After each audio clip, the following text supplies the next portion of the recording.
गली में खेलते बच्चों से खुद जाकर मिला करते, उनसे खेलते थे, गोद में लेते हंसाते थे, उनको गुदगुदाते थे, कमर पे रख के अपनी सवारी भी कराते थे।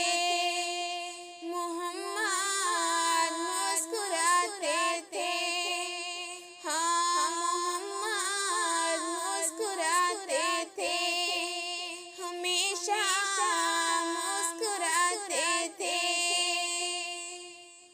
वो कहते थे कि बच्चे फूल हैं, जुगनू है, खुशबू है, इन्हें नरमी मोहब्बत से सिखाते थे, दुआ देते, उन्हें जो कुछ सिखाते थे वो खुद करके दिखाते थे।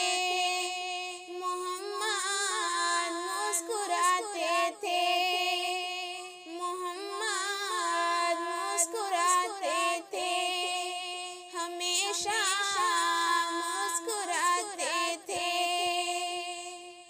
और जब बाहर से आते थे ऊंट पर या घोड़े पर, तो अपने रास्ते में खेलते बच्चों से जा मिलते, उस सबको